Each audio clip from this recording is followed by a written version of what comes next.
You need to leave. Sophia Bennett looked up at the restaurant manager standing beside her table. Around them, the dining room of Bellamy House moved beneath warm pendant lights, polished glasses, quiet conversation, and the soft clink of silverware against porcelain. Sophia had a confirmed reservation. She had shown the confirmation on her phone twice. She had not raised her voice, insulted an employee, or refused a request. Yet Jennifer Adams was now asking the 35-year-old black woman to leave the upscale Chicago restaurant because, according to Jennifer, Sophia was creating a disturbance. Sophia placed her phone carefully beside her water glass. What disturbance? Jennifer's expression tightened. You have been questioning my staff and disrupting service. Sophia glanced toward the nearby table where, less than 5 minutes earlier, a white couple with nearly the same reservation problem had been offered apologies, complimentary drinks, and another table. No one had asked them to leave. No one had called them disruptive. Sophia looked back at Jennifer. I asked why you found a table for them, but told me there was nothing you could do. A server standing several feet away suddenly became very interested in arranging silverware. Another employee lowered his eyes. They had heard it. Jennifer had heard it too. Their situation was different. How? Sophia asked. One word. Calm. Precise. Jennifer glanced toward the surrounding tables, where several conversations had begun to fade. Ma'am, I am not debating this with you. Sophia's shoulders remained relaxed, but something inside her had gone very still. She knew this feeling. The moment when asking a reasonable question somehow became the offense. I am not asking for special treatment, she said. I am asking why the same solution was available to them and not to me. Jennifer drew a measured breath. And I am telling you that your behavior is making other guests uncomfortable. Sophia looked around. Nobody appeared frightened. A middle-aged man near the window quickly looked down when their eyes almost met. A woman at the next table watched with unmistakable concern. Sophia understood the choice in front of her. She could argue and risk giving Jennifer the reaction she seemed to expect. Or she could leave and allow the accusation to stand unanswered. Neither felt fair. She reached for her briefcase. So that is your final decision? Jennifer nodded. Yes. Sophia stood slowly. At 5 feet 9 inches, dressed in the navy suit she had worn through a long day at her law office, she carried herself with the same measured composure she brought into conference rooms where every word mattered. She slid her phone into her bag. Then please remember exactly what happened here. Jennifer's expression flickered. Excuse me. Sophia met her eyes. I had a reservation. I asked a question. You called that disruption. For the first time, Jennifer had no immediate answer. Sophia turned toward the entrance. Behind her, the dining room remained strangely quiet. Then, beyond the swinging kitchen doors, someone set down a metal spoon. The sound was small, almost ordinary, but the head chef had heard every word, and he had just stopped cooking. 20 minutes earlier, Sophia Bennett had walked into Bellamy House expecting nothing more complicated than dinner. It had been a long Thursday at the law office, the kind that left her shoulders tired even after she closed her laptop, and she had promised herself one quiet meal before going home. Bellamy House was elegant without being theatrical, all dark wood, cream-colored walls, polished brass, and low conversation beneath warm pendant lights. Sophia approached the host stand at exactly 7:06. Good evening. Reservation for Bennett, 7 o'clock. The young hostess smiled and began typing. Of course. One moment, please.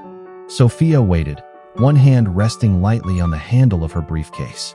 She wore the navy suit she had worked in all day, simple earrings, and comfortable heels.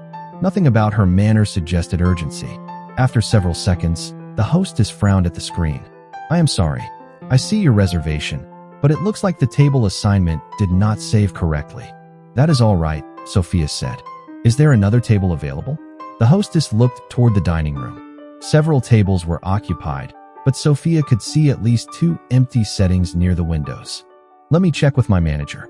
That was when Jennifer Adams appeared.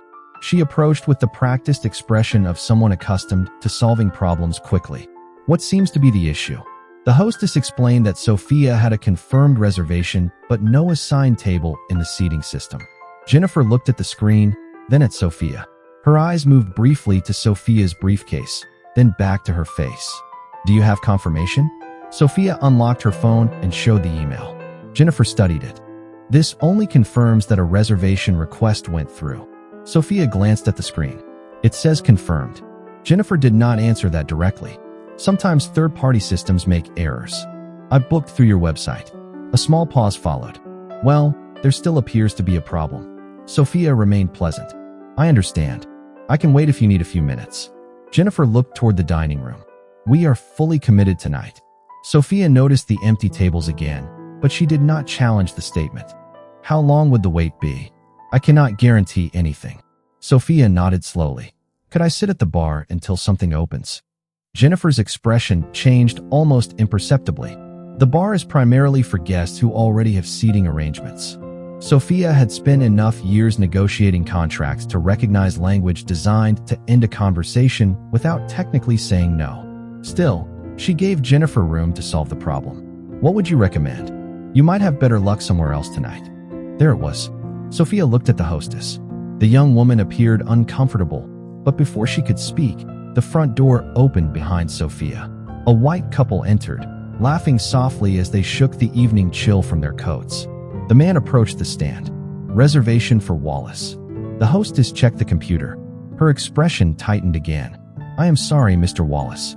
I see the reservation, but your table assignment is missing. Sophia turned slightly. Same problem. Almost the same words. Jennifer stepped toward the couple immediately. I apologize for the inconvenience. We can absolutely work something out. Sophia became still. Jennifer checked the dining room, then smiled. Give us about 10 minutes. We will set up another table. Please have a drink at the bar while you wait. It will be on us. That would be great, the woman said. Thank you. Jennifer smiled warmly. Of course. The couple walked toward the bar. Sophia remained beside the host's stand. She did not speak immediately. She wanted to be certain she had understood what had just happened. Jennifer turned back and seemed almost surprised to find her still there. Was there something else? Sophia looked toward the couple, then back at Jennifer. Yes. Her voice stayed even. I would like to understand why that option was available to them. Jennifer's smile disappeared. Their circumstances are different. They have a confirmed reservation without a table assignment. Sophia held up her phone. So do I. The hostess lowered her eyes. Jennifer folded her hands in front of her. Ma'am, restaurant seating is more complicated than it may appear. I am sure it is. Sophia's tone remained courteous. That is why I am asking you to explain the difference. A server passing nearby slowed for half a second. Jennifer noticed. I have already explained the situation. No, Sophia said quietly. You told me there was nothing you could do. Then you found a solution for someone else with the same problem. Jennifer's jaw tightened. Sophia could feel the atmosphere changing, not because her voice had risen, but because the question had become difficult to dismiss. Behind the kitchen doors, the head chef was checking an order ticket when a server entered and murmured, "Something is happening at the front." He barely looked up at first. Restaurant disagreements happened. Reservations went wrong. People became impatient. Then the server added, "She is not even being rude." The chef stopped reading the ticket. Out in the dining room, Jennifer looked directly at Sophia. If you continue challenging my staff, I'm going to have to ask you to leave. Sophia stared at her for one quiet second. The reservation problem had disappeared.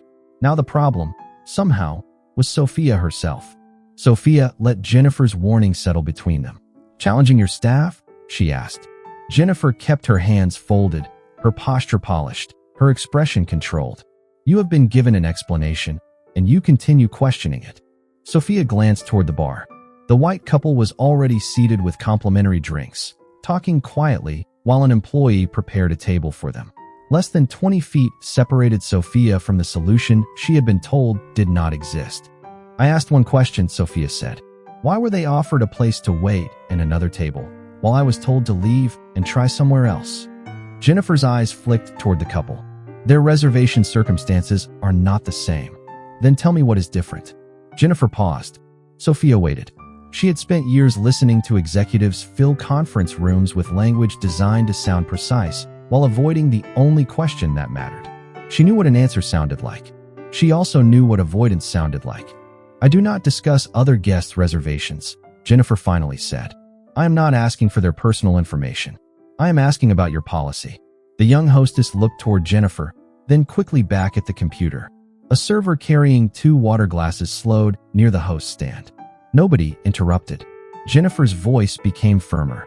Our policy gives management discretion over seating. I understand discretion. Sophia nodded once. I am asking how you used it. That was when the room seemed to change. Not dramatically. No one gasped. No one stood up. But conversations nearest the entrance became quieter because people could hear the difference between an argument and what was happening now. Sophia was not shouting. She was not insulting anyone. She was asking Jennifer to explain a decision Jennifer clearly did not want examined. Jennifer glanced around the dining room. You are making other guests uncomfortable. Sophia followed her gaze. A woman at a nearby table was watching them, but her expression held concern, not fear. An older man beside her lowered his menu. At the bar, the white couple had noticed the exchange. Sophia turned back. Has someone complained about me? Jennifer hesitated. I am responsible for maintaining the dining experience. That was not my question. Jennifer's face tightened. Behind the kitchen doors, the head chef had moved closer to the service station. He could hear pieces now. Not everything. Enough. The server who had spoken to him earlier stood beside the pass, waiting for an order.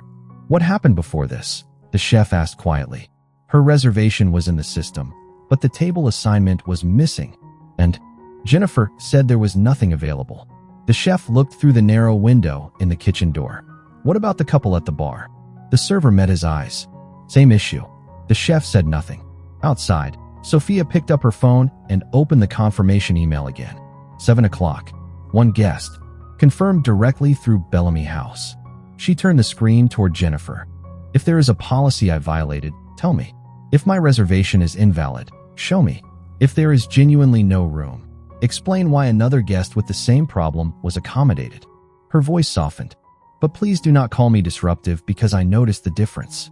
For the first time, Jennifer looked less certain than irritated. The distinction lasted only a moment. I think it would be best if you left. Sophia held her gaze. Best for whom? Jennifer drew a slow breath. Ma'am, I am asking you to leave the restaurant. The hostess looked up sharply. Sophia did not move. Because I asked you to explain your decision? Because this conversation is interfering with service. Sophia looked around once more. Servers were still moving. Plates were still arriving. The restaurant had not stopped functioning. I see. Her voice carried no sarcasm. That somehow made the moment heavier. She slipped her phone into her briefcase. I want to make sure I understand you correctly. I arrived with a confirmed reservation. I accepted that there was a seating problem. I offered to wait. I asked whether I could sit at the bar. You told me no reasonable accommodation was available. Then another couple arrived with the same problem, and you immediately offered them both of those things. Jennifer remained silent. Sophia continued. When I asked why, you called my questions disruptive. And now you are removing me. A long second passed. Is that accurate? Jennifer's voice was quieter when she answered. I have made my decision. Sophia nodded. Then so have I. She closed her briefcase and stood. She did not threaten a lawsuit. She did not mention her profession. She did not demand anyone's job. She simply looked at Jennifer and said, I was not asking you to treat me better than anyone else. I was asking you to treat me the same. Behind the kitchen door, the head chef heard every word. He looked at the server beside him. Did she threaten anyone? No. Did she refuse to follow a rule? No. The chef removed the towel from his shoulder. Then he looked through the window as Sophia began walking toward the front door. Something in his expression changed. He had heard enough. Sophia had taken only 4 steps toward the entrance when the kitchen door opened behind her. Excuse me. The voice was calm, but it carried across the sudden quiet near the front of the dining room. Sophia stopped and turned. The head chef stepped out from the kitchen, still wearing his white chef coat and dark apron. He did not look at Sophia first. He looked at Jennifer. Did that customer threaten anyone? Jennifer seemed caught off guard by the question. This is a management matter. I understand. His voice remained level. Did she threaten anyone? Jennifer glanced toward the nearby tables. No. The chef nodded once. Did she insult you or any member of the staff? Jennifer's expression tightened. That is not the issue. Then what is the issue? Sophia stood near the entrance with her briefcase in one hand, watching without interrupting. She did not know the chef. She had never spoken to him. She had not asked anyone to defend her. Jennifer lowered her voice. She continued challenging my decision after I explained that we could not accommodate her. The chef looked toward the bar. The The white couple sat with their complimentary drinks while a server finished preparing a table near the window. Then he looked toward the hostess. Was her reservation confirmed? The young woman hesitated. Jennifer turned sharply toward her, but the chef spoke first. I am only asking what the system showed. The hostess swallowed. Yes, it was confirmed. The table assignment was missing. Same problem as the Wallace reservation? Another pause. Yes. The chef looked back at Jennifer. The dining room seemed quieter now, though service continued around them. Then why are they waiting at the bar while she is being asked to leave? Jennifer's cheeks colored slightly. There are details you are not aware of. Then tell me. Not here. All right. He nodded toward the kitchen. Tell me privately. Jennifer stared at him. I do not need to justify a seating decision to the kitchen. Something changed in his face. Not anger. Disappointment. He had worked enough dinner services to know that managers sometimes had to make unpopular decisions. He had watched Jennifer handle impatient guests, missing reservations, late arrivals, dietary complaints, and tables that stayed 40 minutes beyond their expected time. He had trusted her judgment because restaurants could not function if every decision became a public debate. But this was different. He had heard Sophia's questions. He had asked the server what happened. He had checked the basic facts. And now Jennifer was refusing to explain the one difference everyone could see. You are right, he said quietly. You do not report to me. Jennifer seemed to relax. Then the chef reached behind his waist and untied his apron. Jennifer's expression changed. What are you doing? He folded the apron once and placed it carefully on the edge of the host's stand. I am stepping away from service. Jennifer stared at him. In the middle of dinner? Yes. You cannot just walk out. I am not abandoning the kitchen without notice. He glanced toward the kitchen doors. The sous chef is qualified to hold the line while you pause new seating and contact the executive chef. The current tickets can be completed safely. His answer was practical, almost painfully calm. Jennifer lowered her voice. You are doing this because of one customer complaint. The chef looked toward Sophia. She stood silently, her expression revealing as much surprise as anyone else's. Then he turned back to Jennifer. No, I am doing this because I asked you 3 simple questions, and you answered 2 of them. Jennifer folded her arms. And what exactly is that supposed to mean? It means I know she had a confirmed reservation. I know she did not threaten or insult anyone. I know another party with the same seating problem was offered a place to wait. He paused. The question you will not answer is why she was treated differently. Jennifer looked around the room, suddenly aware of how many people were listening. This is completely inappropriate. The chef nodded slowly. Maybe it is, but pretending I did not see it would be worse. He removed his kitchen cap and set it beside the apron. Then he walked toward the entrance. Sophia stepped slightly aside, still uncertain what he intended. He stopped several feet from her. Ma'am, I am sorry this happened in our restaurant. Sophia studied him. You do not owe me an apology for someone else's decision. Maybe not.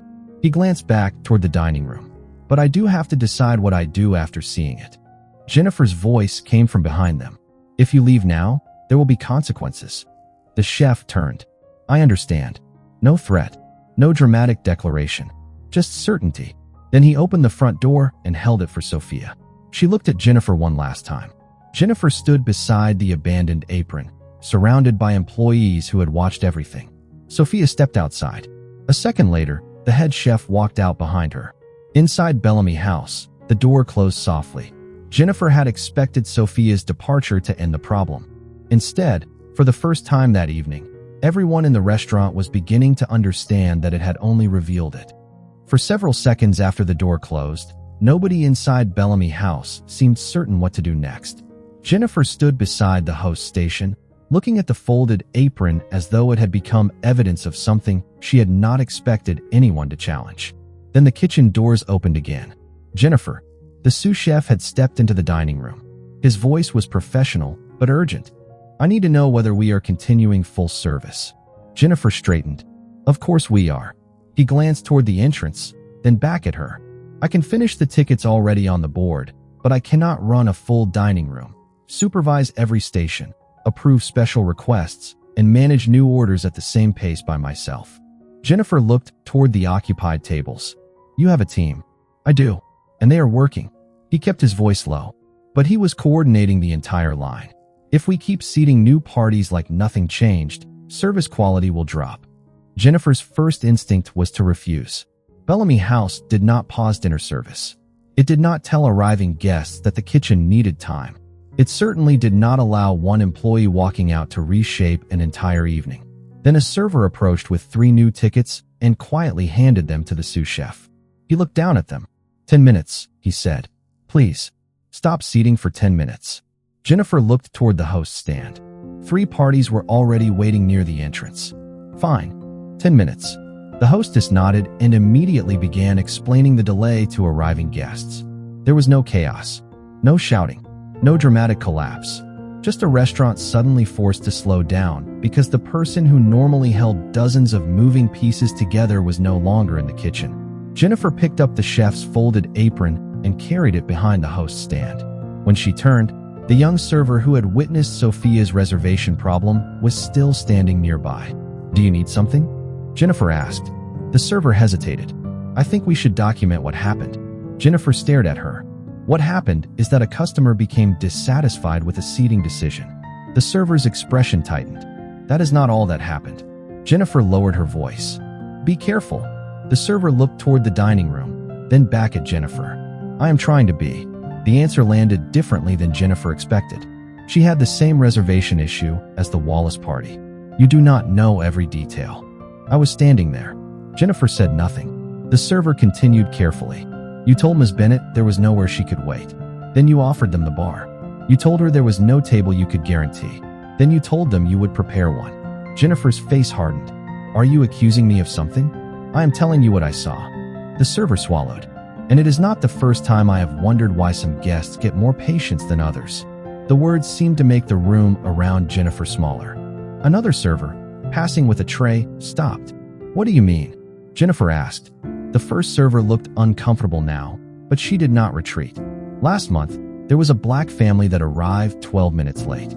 You released their table immediately. 2 nights later, another party came in almost 20 minutes late, and you held theirs. Jennifer shook her head. Those situations could have been completely different. Maybe. The server nodded. That is what I told myself. Silence followed.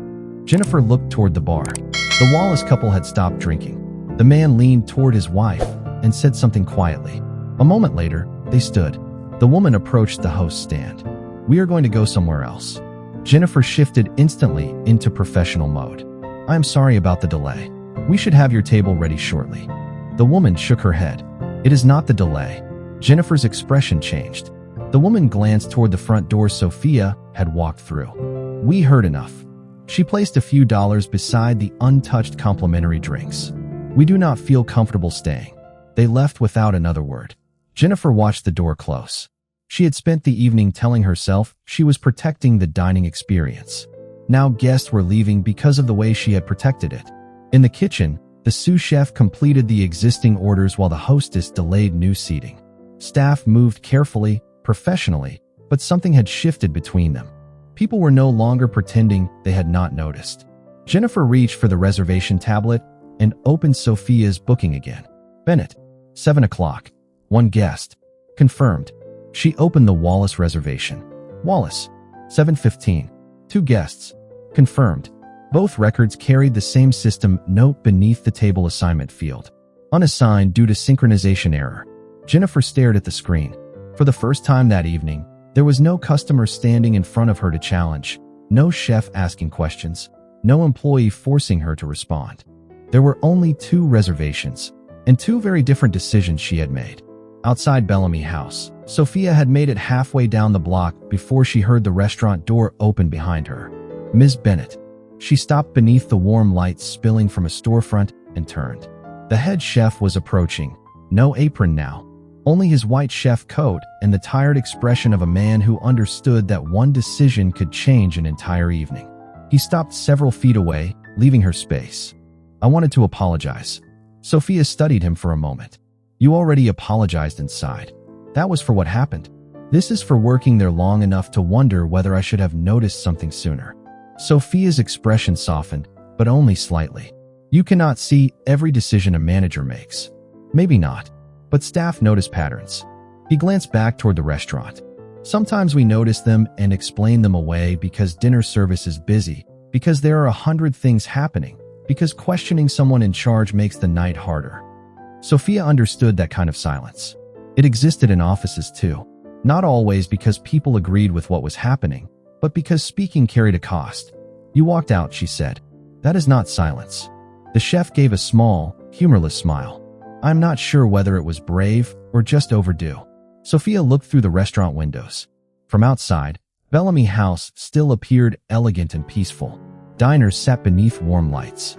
Servers moved between tables. Anyone passing on the sidewalk would never know what had happened inside. I did not want a scene, she said. I know. I wanted dinner. The simplicity of it seemed to affect him more than anger would have. You should have gotten one. Sophia exhaled slowly. What happens to you now? I will call the executive chef tonight. Ownership will hear about it by morning. And Jennifer? He hesitated. I do not know. Sophia looked directly at him. Do not ask them to fire her for me. The chef seemed surprised. I was not going to put words in your mouth. Good. Sophia adjusted the handle of her briefcase. Because this is exactly where people stop looking at what happened and start looking for punishment. He listened. I want them to examine the reservation records. I want them to talk to the hostess and the servers separately. I want them to review whatever security footage they have. Then I want them to compare how I was treated with how other customers were treated under the same circumstances. The chef tilted his head slightly. You sound like you have done this before. Sophia paused. She had deliberately avoided mentioning her profession inside. She had not wanted Jennifer's behavior to change because of a title on a business card. I am a corporate attorney. The chef blinked. That explains the questions. It explains how I asked them. Sophia's voice remained gentle. It should not change whether anyone believes me. He became quiet. Sophia continued. If I had been a teacher, a nurse, a cashier, or unemployed, the facts would still be the facts. If I had walked in wearing jeans instead of a suit, I still would have deserved the same courtesy. The chef nodded slowly. You are right.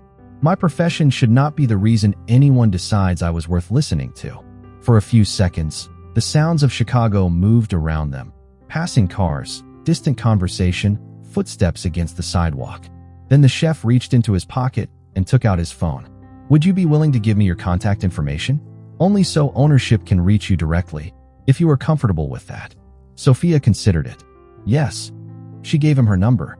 He entered it, repeated it back, then put the phone away. Thank you. Sophia looked toward Bellamy House again. There is one more thing. What?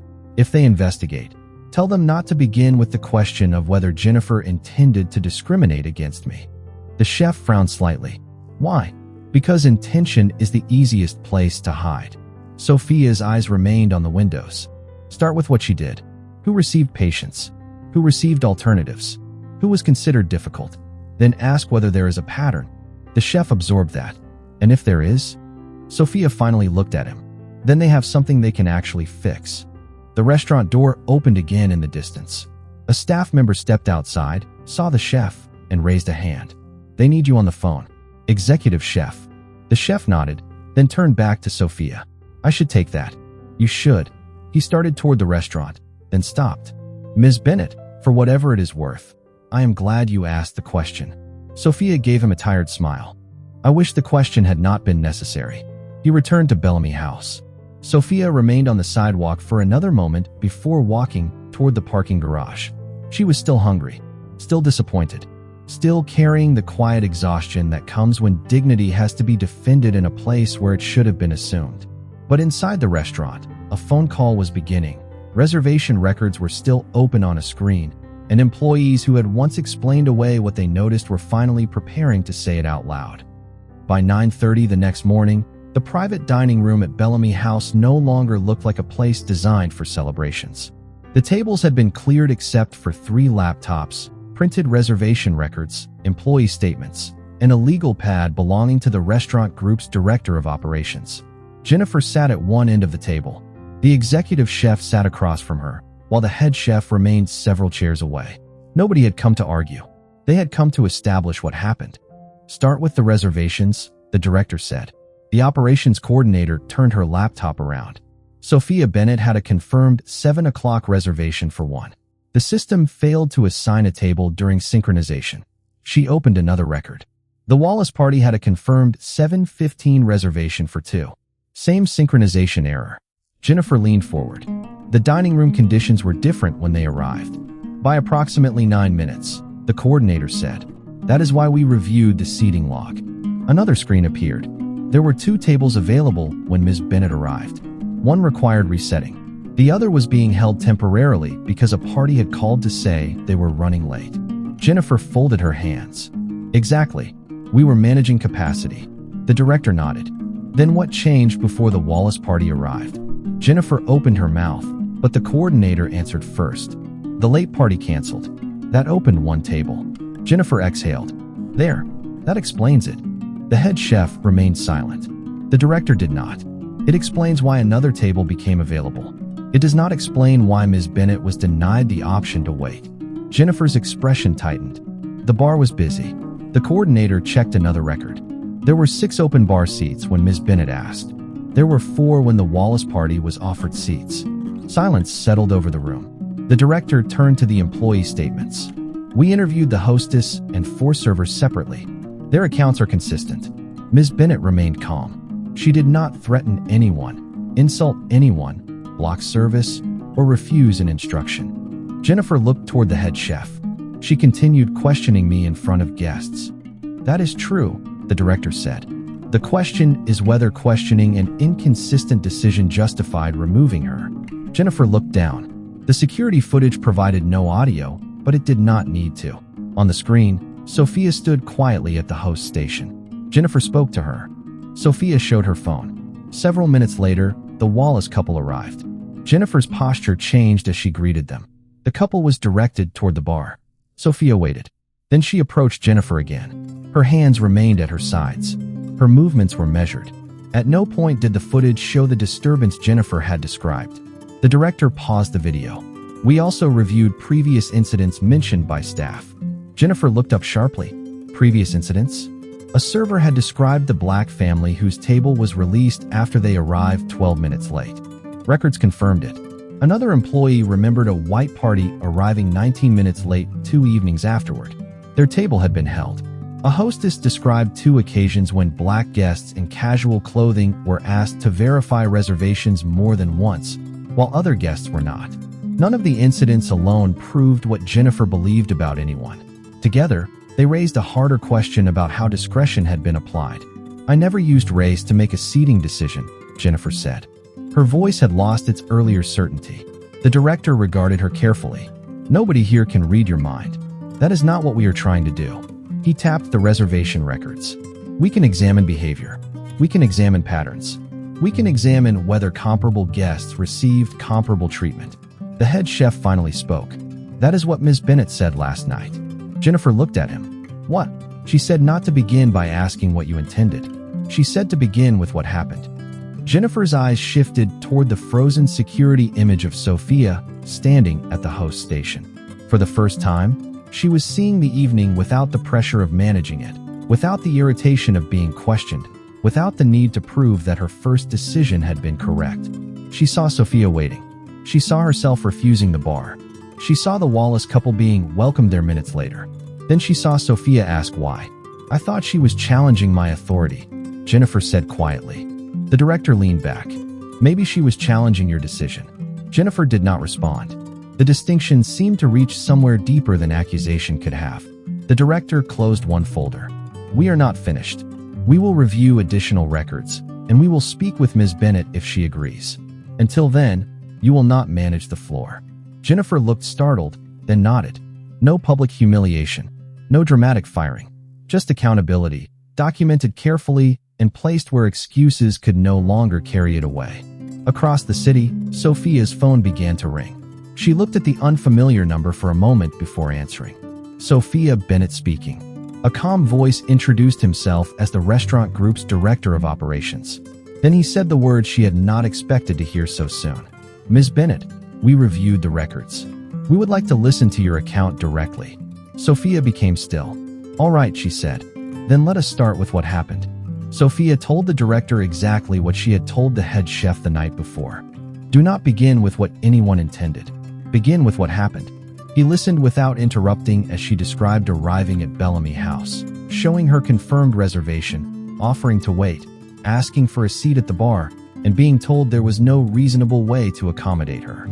Then she described the Wallace couple arriving with the same reservation error and receiving the very options she had been denied. "What happened after you questioned the difference?" he asked. Sophia paused. "The problem stopped being my reservation. I became the problem." She explained how Jennifer described her questions as disruptive, how she was told she was making other guests uncomfortable, and how no one could identify a complaint or any behavior that justified removing her. The director took notes. "What outcome are you looking for?" Sophia leaned back in her office chair. "I am looking for you to understand why your system allowed discretion to become unequal treatment." He was quiet. "Are you asking us to terminate the manager?" "No." Her answer came immediately. "I am asking you not to make me responsible for deciding her punishment." Sophia looked through her office window at the Chicago buildings beyond the glass. "Accountability should be based on facts, policy, patterns, and what your organization believes is appropriate, not on whether I am angry enough to demand someone's job." The director thanked her and promised to follow up. That afternoon, Jennifer returned to the private dining room. The security footage was waiting on the screen. This time, there were no reservation logs to debate and no employees sitting around the table. Only Jennifer, the director, and the recorded choices of the previous evening. He played the footage from the beginning. Jennifer watched Sophia arrive. She watched herself approach. She watched Sophia show the confirmation email. Then came the moment Sophia asked about waiting at the bar. The director paused the recording. "What were you thinking here?" Jennifer stared at the screen. "That we were busy. That I needed to resolve the issue quickly." Why did resolving it quickly mean sending her somewhere else? Jennifer did not answer. The footage continued. The Wallace couple entered. Jennifer watched herself smile, apologize, and gesture toward the bar. She watched the hostess prepare another table. Then Sophia approached again. Even without audio, the difference was difficult to ignore. Sophia's posture remained controlled. Jennifer's became increasingly rigid. "I thought I was managing a difficult situation," Jennifer said quietly. "What made it difficult?" Jennifer looked at him.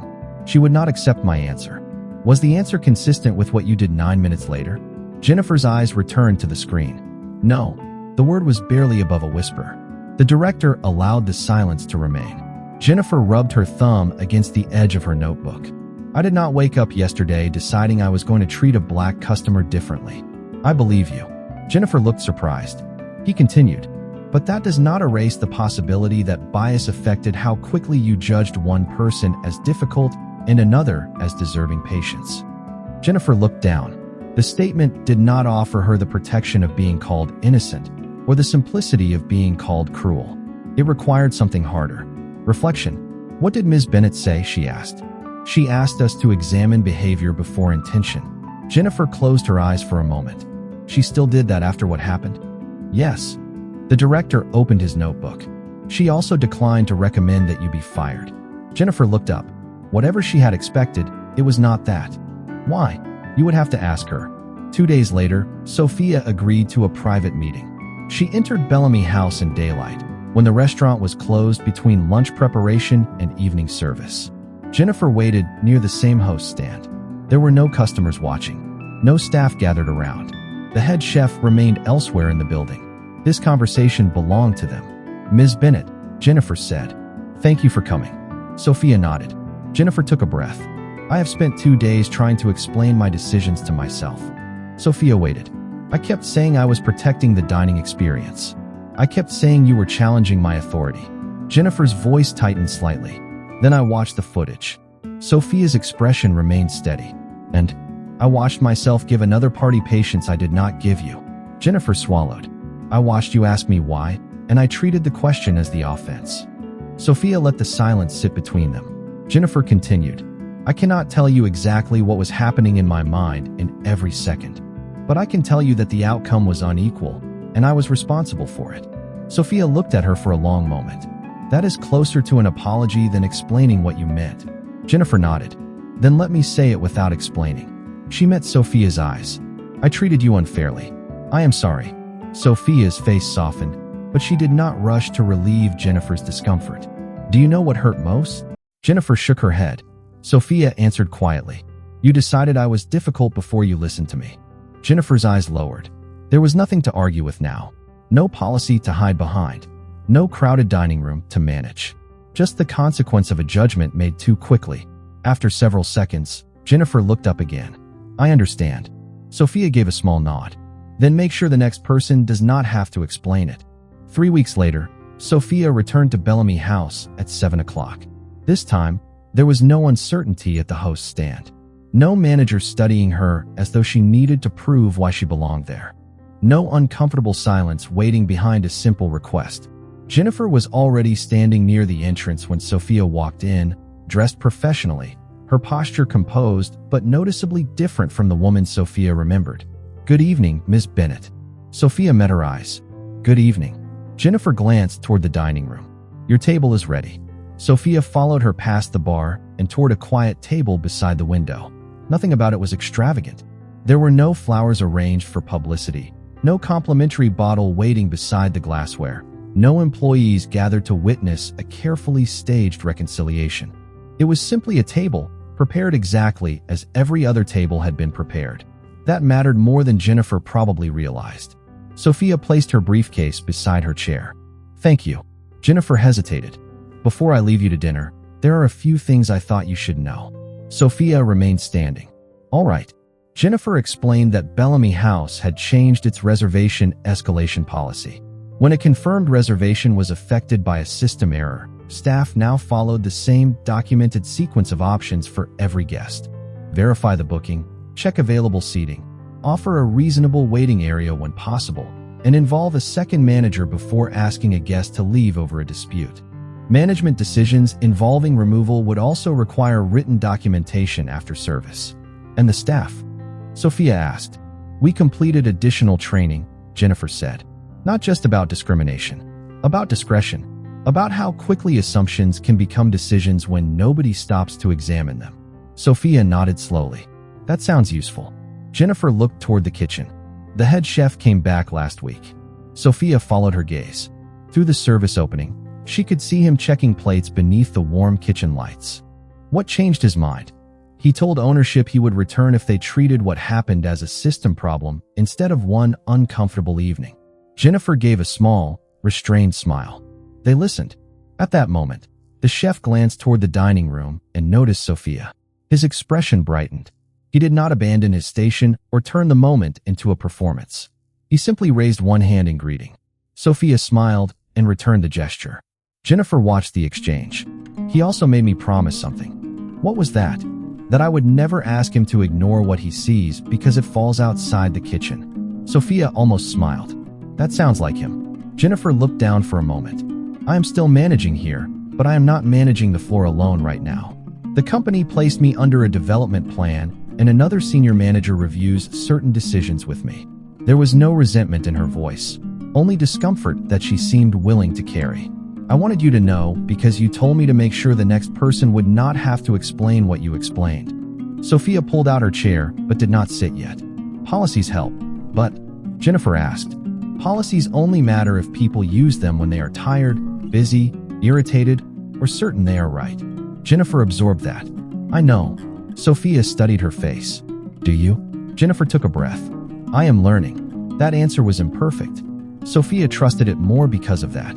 A server approached the table with a menu and water. Jennifer stepped aside. Enjoy your dinner, Ms. Bennett.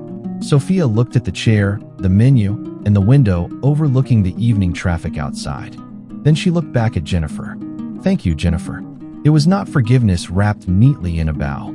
It was not friendship. It was acknowledgement that accountability had begun doing what punishment alone could not. Jennifer returned to the host stand. Sophia sat down. A few minutes later, another guest entered with a reservation problem. Sophia heard only pieces of the conversation from across the room. The reservation could not immediately be located. The guest sounded worried. Jennifer came over. For one brief moment, Sophia watched her carefully. Jennifer checked the system, spoke to the hostess, then turned toward the guest. I am sorry about the confusion. We will figure this out. You are welcome to wait at the bar while we find a solution. The guest relaxed. Thank you. Jennifer smiled. Of course. Sophia lowered her eyes to the menu. Nobody applauded. Nobody knew why that ordinary exchange mattered. The guest would probably forget it by morning. That was exactly how dignity was supposed to work. It was not meant to arrive as a reward after someone proved their education, profession, patience, or worth. It was supposed to be there before anyone asked. Across the room, Jennifer returned to work. In the kitchen, the head chef called for the next table. And beside the window, Sophia finally received the quiet dinner she had wanted from the beginning. Respect had not become real because someone powerful demanded it. It became real when the next person no longer had to prove they deserved it.